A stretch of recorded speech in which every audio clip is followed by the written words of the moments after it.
Great to see you. Great to meet So you. nice to meet you too. And I have to ask you, what did you know about boxing before you got involved in this movie? Really nothing at all.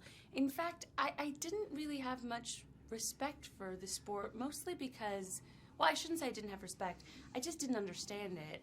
And it can be very bloody and brute, and so it was something that sort of intimidated me. But getting to know the real-life boxers that work in the film, like Tony Bellew and Andre Ward and Gabe Rosario, and getting behind their narratives. I mean, so many boxers are family men, and there's something about the sport, the camaraderie of it, that became really beautiful to me.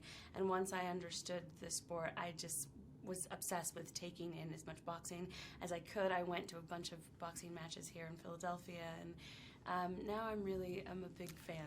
So by the time we got to the scenes where I'm ringside, I had an incredible affinity for the sport.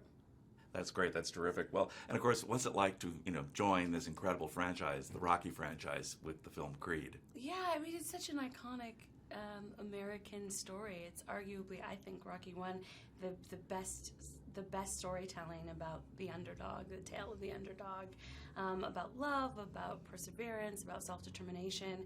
So joining something like that is incredible, and to work with Ryan Coogler, to me, it's two things. You get to join this iconic franchise in a way, a reimagining of it, and then to work with a really exciting new voice of his generation and the next Ryan Coogler movie. So I was sort of sold from the beginning.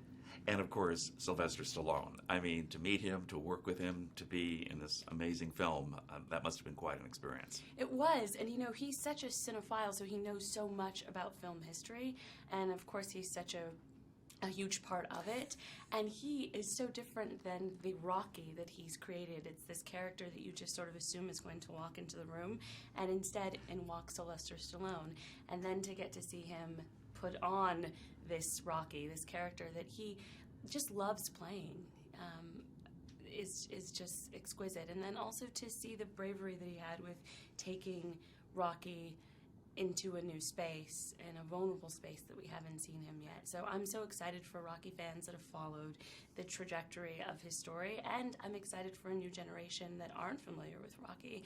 I think that after seeing Creed, hopefully they'll be inclined to go back and sort of, see his story unfold.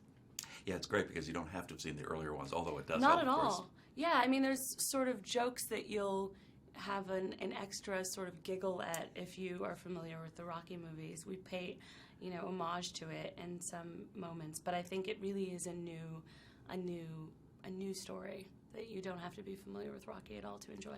Exactly. Also, you're very convincing as Bianca. Thanks. The music aspect of it, the singing. Talk about that a little bit because, is that sort of a new thing for you? Sort of. I mean, I'm sort of a hobbyist. I come from a musical family. I sang in a band for a couple of years just for fun, but writing music was certainly something that was new to me. But I was lucky because we have an incredible composer who's also he produces records in general. His name is Ludwig Gorson, so he worked closely with me, and it was a unique challenge. Ryan Coogler is someone that really loves authenticity, so for him, whoever was going to play Bianca was going to write the music, and I'm just so glad that it got to be me. Oh, you did a great job with it. Thank you so much. Michael B. Jordan. There's so much to talk about here. First of all, the two of you as actor and actress, right? But also the relationship between Adonis and Bianca. Very complicated, very interesting. We were excited to tell a story about what millennial love looks like, that you have these two people that really feel for each other, but also are, really after dreams that at various moments seem impossible to them, and what that looks like, how you navigate love and friendship and family, and also trying to pursue something. And so we thought that was something that young people could really relate to. And I think so often you get to see sort of the girlfriend, sports wife character as someone that exists just to hold the male character up. And I think in this movie you get to see, hopefully, if we did our job right, the portrayal of a